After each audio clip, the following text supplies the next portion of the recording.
Kelly Clarkson had handled tense moments before. As a talk show host, she prided herself on being approachable, someone who could coax even the most reserved guests into laughter or song. But Tim McGraw wasn't budging. His curt dismissal of her earlier question had thrown her off balance, and now she faced a delicate choice: back away or lean in. She chose the latter. Trying to smooth the edges, Kelly chuckled nervously. I get it, I really do. We're all human, right? But sometimes those struggles, when someone like you talks about them, it helps fans feel less alone. It was meant as a lifeline, but McGraw's eyes narrowed beneath the brim of his cowboy hat. With all due respect, he said, his voice tightening, I'm not a therapist.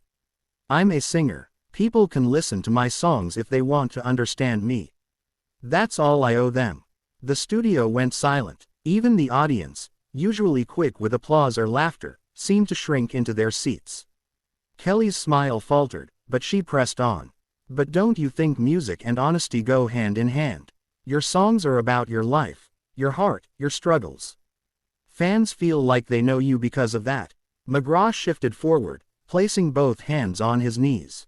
His voice grew sharper, less controlled. There's a difference between pouring yourself into a song and being put on display for ratings. I didn't come here to be dissected, Kelly. I came here to talk about my album. The words landed heavy, more like an accusation than a clarification. Kelly's jaw tightened, her normally easy laugh nowhere to be found. For a brief second, she looked less like a bubbly host and more like the powerhouse vocalist who had spent decades fighting her own battles in the spotlight. I would never put you on display, she shot back, her tone firmer now. This show is about real conversations. That's why people love it. I'm not here to exploit you. The tension between them was palpable. The audience shifted uncomfortably, some gasping at Kelly's unexpected sharpness, others murmuring in surprise at McGraw's defiance. What had started as a gentle interview was unraveling into something raw and unscripted. McGraw leaned back, crossing his arms again. Maybe real conversations don't belong on daytime TV, he muttered, just loud enough for the microphones to pick up. Kelly's eyes widened. So, what, you're saying my show is fake? The question cut through the air like a blade. McGraw froze for a beat, then slowly rose from his chair. The audience collectively sucked in a breath. I'm saying, he began, adjusting his hat with deliberate precision, that I didn't come here to be cornered. I've spent 30 years proving myself. I don't need to defend my life on your couch. And with that, he stood fully, gave a stiff nod to the stunned audience, and walked off the stage. Gasps filled the studio, followed by an uneasy silence. Kelly, visibly rattled, tried to recover. Well, she said, forcing a shaky smile, that was unexpected. Let's take a quick break. The cameras cut to commercial, but the damage was done. Tim McGraw had walked off the Kelly Clarkson show, live, in front of millions, and the moment was destined to ignite headlines before the credits even rolled. The audience could feel it. This wasn't an ordinary television sparring match. Carrie Underwood sat upright in her chair, her eyes locked on Donald Trump, every ounce of her body language broadcasting defiance. Trump leaned forward, one hand gripping the armrest, the other gesturing as he spoke, his voice growing louder with each sentence. You know, Carrie, Trump said, his tone tinged with mockery, you're very talented, no question. But talent doesn't mean wisdom. People don't tune in to hear your politics.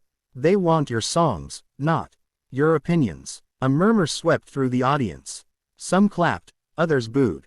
Carrie's lips pressed into a tight line before she answered, her voice firm and unwavering. First of all, she replied, I didn't bring politics into this, you did.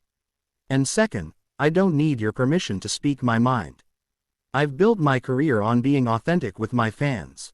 They know who I am because I've never been afraid to stand for something bigger than myself. Applause broke out, sharp and loud. Trump's face tightened. He jabbed a finger toward the crowd, then back at Carrie. Sure, you stand for something, but what?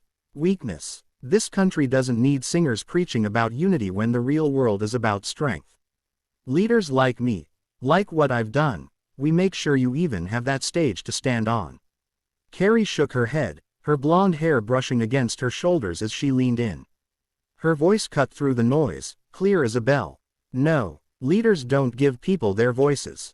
They listen to them. And when they stop listening, when they put themselves above the people, they lose the right to lead. The audience erupted. Cheers, whistles, even a few shouts of agreement.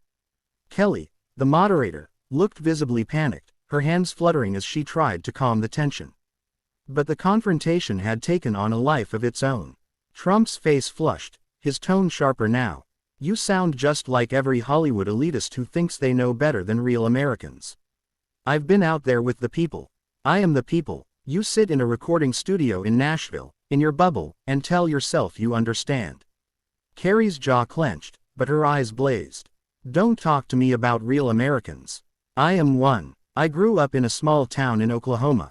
I know those people. I sing for them, with them, because I've lived their lives. I don't exploit them for votes. That last line hit like a thunderclap. The audience gasped, some rising to their feet, applauding wildly. Others sat in stunned silence, watching the confrontation spiral into uncharted territory. Trump leaned back, his lips pressed in a thin line, but his voice rose once more. You should be grateful, Carrie. Grateful for the freedom to sing, for the success you've had in the greatest country on earth, thanks to leaders like me. Carrie didn't hesitate. She leaned forward, her voice low but fierce, carrying across the studio with the weight of conviction. I am grateful. Grateful to my fans. Grateful to the people who believed in me when I was nobody. But don't you dare try to take credit for my voice, or anyone else's. Music doesn't belong to politics. It belongs to the people. The crowd thundered in applause, drowning out the stage manager's frantic attempts to wave the segment to commercial. The clash had become more than a disagreement. It was a showdown, live on air, between two towering personalities unwilling to back down. The confrontation was still burning, and neither Carrie nor Trump looked ready to walk away. The